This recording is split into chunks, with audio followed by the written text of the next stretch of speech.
السلام علیکم ملګرو، سلامونه احترامات. زه یم طاهر شتمن. نن زه تاسو ته د الله د قدرتونو نظارې ښیم چې الله تعالی په بوټو کې څومره حسن پټ کړی دی. د دې ټولو نه موږ د الله تعالی د حسن، د وحدانیت او د کرشمو نه نتیجې اخیستی شو. خو چونکې موږ د دې سوچونو دپاره موږ سره ټایم نه وي، وخت نه وي چې موږ د الله تعالی په قدرتونو باندې سوچ وکړو، فکر وکړو. دغه رنګې انسان هم ډېر ښایسته دی او انسان ښایسته دی نو هغه په خپل حسن او د خپل عقل په شعور باندې خپل چاپېرچل ښایسته کوي. نو دا بوټي چې ښایسته دي دا زموږ نه دي، دا بوټي زموږ د وجې ښایسته دي. دا لکه کوم چې مالیار وي. د دې مناسبت سره ماته د ډاکټر عباسین یوسفزي صاحب یو شعر رایاد شو، تاسو سره شریکومه. وایي د داسې باغ به آخر څوک وي چې پالنه یې وکړي. عمران صاحب وایي د داسې باغ به آخر څوک وي چې پالنه یې وکړي چې ترې مالیان په خپله بوټی میوهدار وباسي. نو دا د قدرت کرشمې دي. دا به مونږ په خپله مانځو، د دې به مونږ په خپله حسمانه کوو. او تر څو پورې چې مونږ د خپل کور اکثر که تاسو خیال کړی وي عمران صاحب، نو هغه چې یو کور وي که نه کنډر وي، څوک پکې نه اوسېږي، د هغې کور څه حالات وي. نو همدغه شان موږ له پکار دی چې موږ خپل چاپېرچل په خپله ښایسته کړو او د هغې خیال وساتلی شي. نو همدغه شان د زمونږ خوا کې زه خو یم چې د ډاکټر کرن خان رسمي چې کوم چینل دی او د هغه ټویټر اکاونټ وګورو، د هغه د فیسبوک پاڼه وګورو، یا د هغه چې څومره د رسنې هغه دغه دي که نه لارې دي چې هغه وګورو، نو په هغې کې هغه وایي یو کس یو بوټی، یو کس یو بوټی، دا د هغه هیشټیګ دی جي، او یو کس بلا مینه. نو چې یو کس کم از کم چې یو بوټی خو وکري، هغه بوټی به موږ ته څومره فایده راکوي. هغه بوټی به موږ ته د قدرت د رنګینو زموږ چاپېرچل به څومره ښایسته کوي، د دې شي څه انتها نشته دی. نو د ډاکټر کرن خان په وینا باندې زه تاسو ته یو خواست کوم چې هر یو کس په خپل حصې کم از کم یو کس یو بوټی وکري. زموږ کائنات به ښایسته کېږي، زموږ چاپېرچل به ښایسته کېږي، زموږ هوا به ښایسته کېږي. دا ګورئ دا ښایسته ښایسته هوا چلېږي، تاسو ته په دې ویډیوز کې هم ښکاري جي.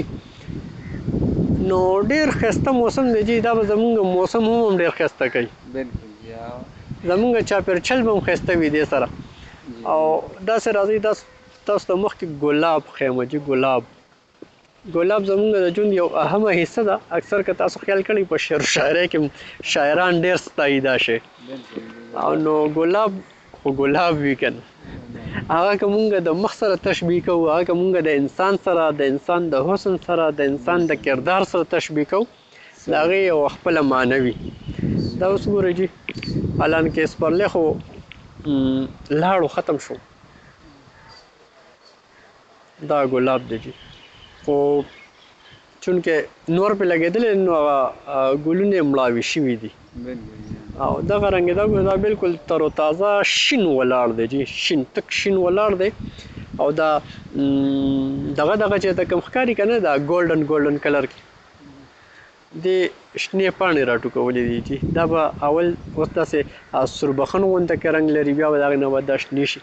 او که خیال مو ورسره کوئ داسې لږ ورسره داسې غوټۍ ورسره ښکاري، دې نه به ګلاب جوړېږي جي. دې سره ماته د یو بل لوی شخصیت دغه رایاد شو، د عبدالحمید بابا. وایي دا یې کومه دلسوزي او کوم عدل انصاف دی، دا یې کومه دلسوزي او کوم عدل انصاف دی چې ګل لا شګفته نه وي او بیا یې خور کي. نو دا د الله تعالی مننه جي، مننه. دا د الله تعالی حسن دی.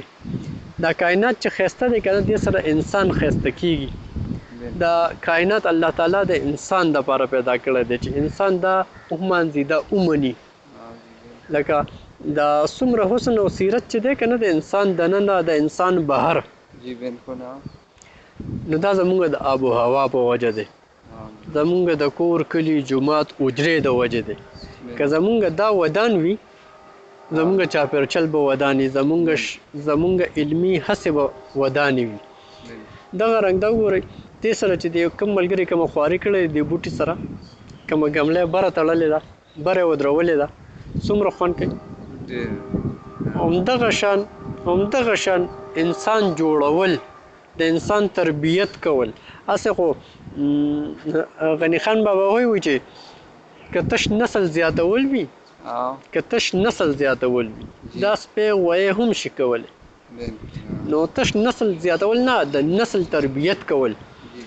دغه رنګ دا وګورئ دا چې کوم ګلونه ښکاري دا موسمي ګلونه دي، خو برخه لکه کائنات ورسره زموږ ښایسته دی، زموږ ماحول ورسره ښایسته دی، لکه یو بنجر نه دی. لکه یو کور داسې وي چې یو کور کې څوک نه اوسېږي، هغې هغه دیوالونه راونړېږي، د هغې بوټي وچ شي چې څوک ورکې نه اوسېږي. او چې کوم کور کې خلک اوسېږي، خلک پکې شته وي، د هغه کور څه حالات وي؟ آباد وي. نو همدغه شان مونږ ته پکار چې مونږ په خپل چاپېرچل کې د خپل چې زیات نه زیات څومره کېدی شي چې هر سړی بوټی وکري، شین بوټی وکري. یو خو خلک وایي دا سنام وایي که نه؟ نو سنام وایي، یو خو چې چا وکرلو د هغه هم ثواب وشو، چې څوک ورته لاندې کېناستې د هغه هم ثواب وشو، هغه هم ترې مزې واخیستې، دعا یې وکړه. او دغه رنګ چې کوم سړي ورسره خوا کې ناست وي هغه یې هم ترې مزې اخلي. نو همدغه شان زه وایم چې هر سړی د خپلې حصې کار وکړي. ملګرو دا مې تاسو ته د خپل علاقې د نوخار کالج بوټي وښول چې په هغې کې زه تاسو ته دا هم ښیم دې ته څه وایي عمران صاحب چې غز ورته ووایو که چلغوزی. دا چلغوزي ونه ده، خو لا وړه ده، چلغوزي نه دي کړی چې دا به ترې بیا خورو که خیر. نو ملګرو دا مې تاسو ته وښول د نوخار کالج ونې بوټي چې دې د ماحول څومره ښایسته کړی دی. نو همدغه شان تاسو نه هیله لرم چې هر سړی به د هر هغه ځای چې کوم ځای کې هغه ستوګنه کوي، کوم ځای کې هغه رهن سهن کوي، کوم ځای کې هغه اوسېږي، نو هغه به د هغه ځای خیال ساتي، د هغې د صفایۍ خیال، د هغې د اوبو خیال، د هغې د خصمانه کول.